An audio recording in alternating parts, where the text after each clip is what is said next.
Hi there. Sandi Hayner, Lydia Circle, Stillwater, Minnesota. So 8 weeks ago, I was up here sharing a bit about my conversation with board member O'Loughlin and her passionate position regarding spending time with or speaking, therefore representing those that she considers to be unchristian-like.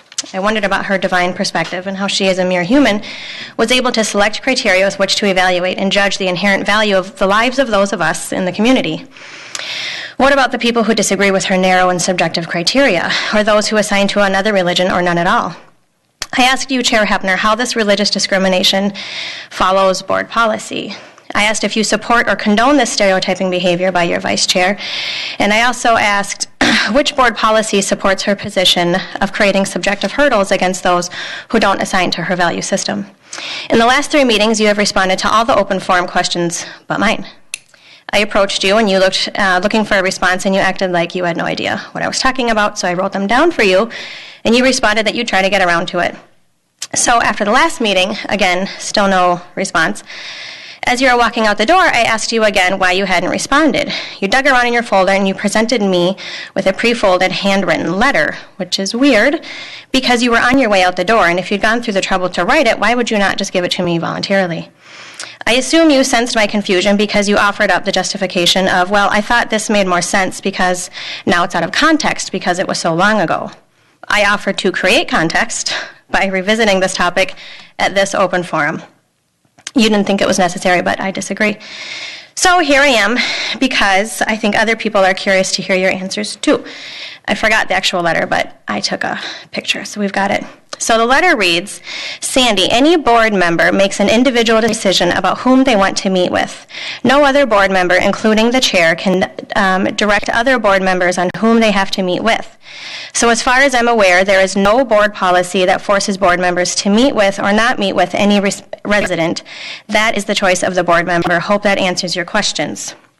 So you have a board consultant who advises that you don't know how well you've communicated until you get feedback, so I'm offering feedback. That does not answer any of my questions. Now you know. Also, I'm not really sure what passing notes nor dodging questions is really the best way to demonstrate transparency. I find it very concerning that you seemingly support Paula's discriminatory beliefs and labeling of those in the community who disagree with her as unchristian-like and by default not worthy of her representation. It's even more shocking to me personally that she holds this position and is simultaneously running for state office. On another note, I have a couple questions after reviewing several hundred pages of emails between board members. So here's a question. How are board members categorized as per the Data Practices Act? Are you classified as employees or elected officials? Where can I find this classification on your website or policies? Who is the legally required responsible authority in regards to the Data Practices Act, which was established 40 years ago? Each district is mandated to have a responsible authority who is charged with handling data practices requests, and that person is supposed to be responsible for 25 different tasks under the DPA law. It's as simple as filling out a person's name on a blank line, approved with a board vote, and then submitted to the state, and I'm concerned that this hasn't happened, and it is the reason for this district's expensive and completely inefficient way data requests are handled. This should be handled better. And this person is supposed to be charged by the board. Can you point me to the district's records retention schedule as it pertains to the Minnesota Records Act?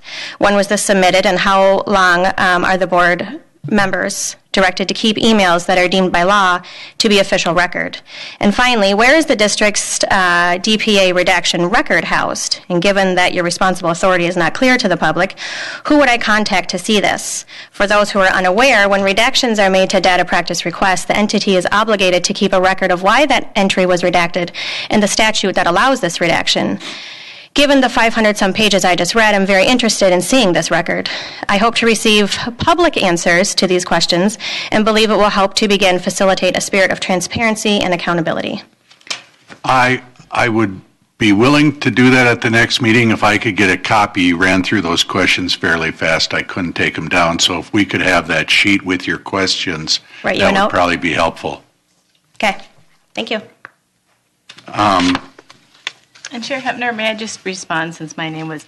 So I just wanted to let Mrs. Hayner and anyone else who's listening just kind of repeat what I had said earlier, that I'm always willing to meet with anyone when that conversation is rooted in honesty and kindness and respect and just a mutual value around finding solutions that move this district forward.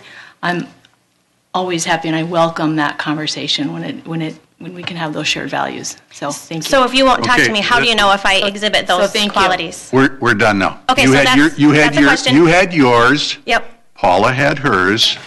I'm going to get the sheet from you with the questions on. Okay, That's so all we're taking tonight. That's a question too. That's all we're taking Okay. tonight. Thank you.